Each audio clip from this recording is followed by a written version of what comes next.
आज मैं करवाऊंगा आपको डेथ ऑफ ए पार्टनर, साझेदार की मृत्यु।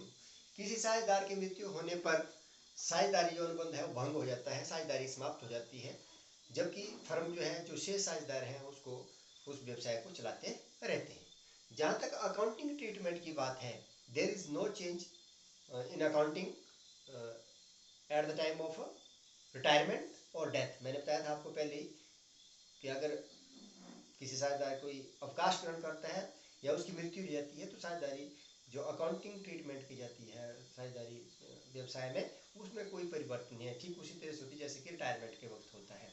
ठीक है, फर्क इतना है कि ये है कि जो रिटायर होने वाला व्यक्ति है वो बता के जाता है और मोस्ट प्रोबेबली जो है वो at the end of the year, वर्ष के अंत में रिटायरमेंट लेता है। जहाँ तक जबकि डेथ हैज नो कैलेंडर, तो मृत्यु कभी भी होती है। तो जब कोई व्यक्ति की मृत्यु होती है तो जब उस फाइनेंशियल ईयर में जितने समय तक उसने काम किया है तब तक उसका प्रॉफिट और लॉस कैलकुलेट करना पड़ता है, जबकि रिटायरमेंट में वर्ष के अंत में होती है और प्रॉफिट और लॉस अकाउंट बनता ही बनता है। ये फर्क है थोड़ा सा।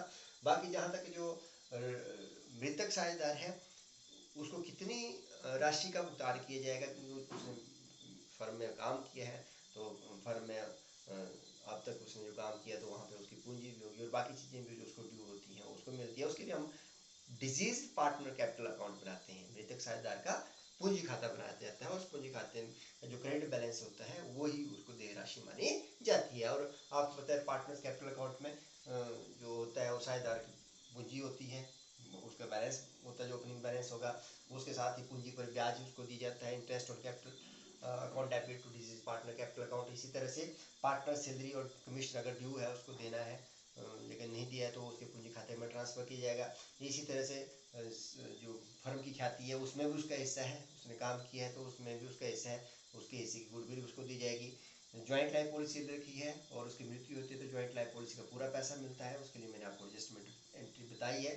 तो ज्वाइंट लाइफ पॉलिसी में भी जितने उसका हिस्सा बनता है उसको दे दिया जाता है।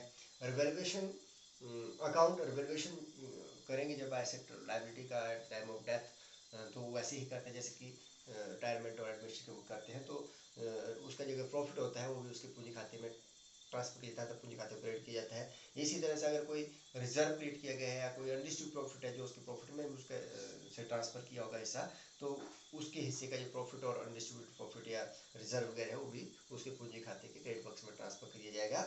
और जितने समय तक वो फर्म में रहा है उस वर्ष फाइनेंशियल ईयर में, उस समय का प्रॉफिट में भी उसका हिस्सा होगा, उसको भी ज्ञात करके उसके पूंजी खाते में ट्रांसफर किया जाता है। तो ये क्रेडिट पक्ष में आने वाली चीज़ें थे। इसी तरह से जो मृतक साझेदार को डेबिट पक्ष में अगर उसने कोई आहरण किया है या उस आहरण पर कोई ब्याज दे रहा है तो उसको डेबिट के drawing to interest on drawing. ठीक है, तो क्रेडिट साइड में से डेबिट साइड घटाने के बाद जितनी राशि बनती है वो मृतक साझेदार को देय होती है। अब मृतक साझेदार तो अपने आप उसकी डेथ हो गई है तो उसका जो लीगल हेयर है, उसका जो एक्सिक्यूटर है, ठीक है, उसको या तो कैश में भुगतान कर दिया जाता है। ठीक है, तो deceased partner capital account debit to cash entry पड़ती है।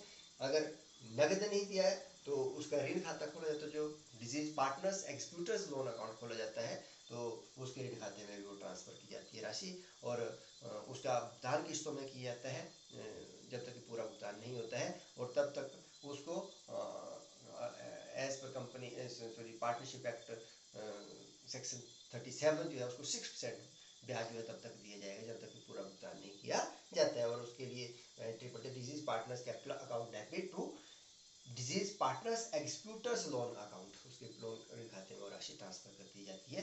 तो इस तरह से जो मृतक साझेदार है उसको जो देय राशि का है वो निर्धारण किया जाता है। इसके ऊपर प्रश्न भी आता है।